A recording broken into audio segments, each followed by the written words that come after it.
naririnig ako ng mic. Ayun. So ito na pala si C. Tagal ko nang isang taon na to actually. Hindi, ngayon isang taon na pala, Feb 15. So unang video ko, nung kinuha ko yung motor, spools tsaka radiator guard pinili ko, pinakabit ko na. Kaso nagkamali ako ng bili ng rad guard. RS yung nabili ko, Z650 RS. Sobra.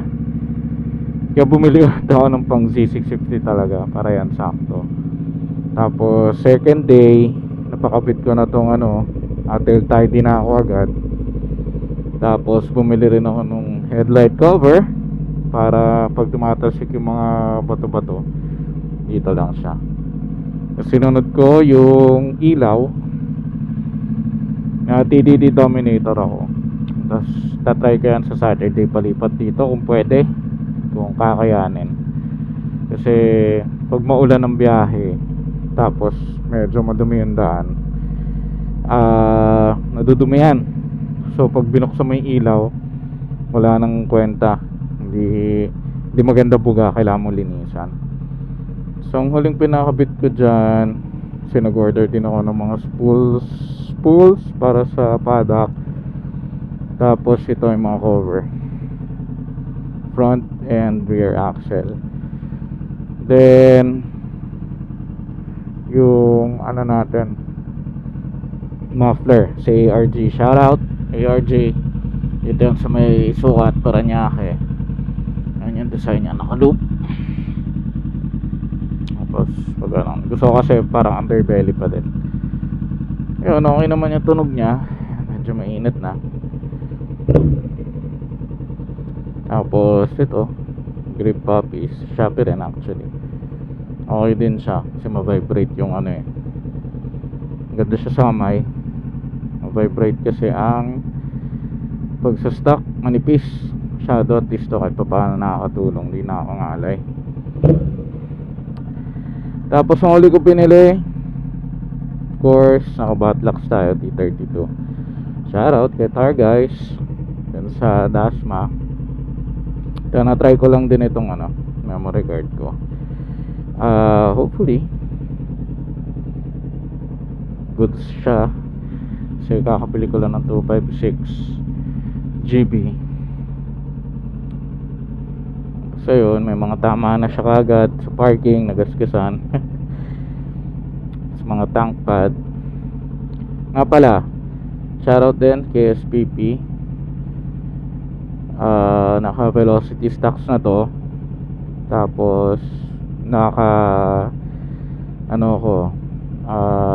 KNN na racing filter. So napatono ko na din to. Shoutout din kay Boss Yogi. Very good, maganda siya. Maganda yung response, throttle response, swabe. Gusto ko siya. Ayun, niready ko na to kasi Boss Ironman Luzon leg nitong Feb 23-24 nag-register ako. Subok lang tayo kasama yung mga tropa.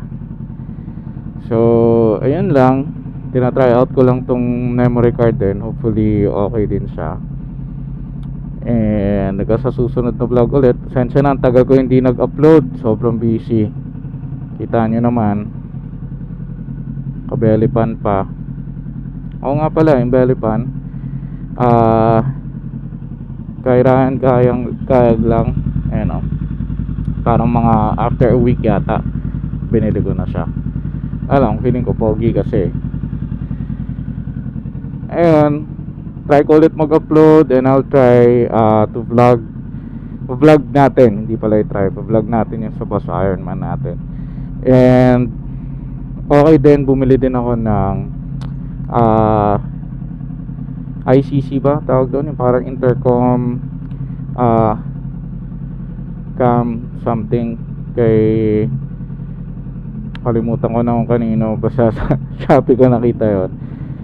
Para ma-record yung conversation ng mga tropa pag nag-uusap kami sa cardo, para hindi boring, para at least yung namin dumi na, mga usap namin during the rides, tsaka diskarte namin during endurance ride ng Boss Ironman, ma-capture din, tapos ma-upload ko.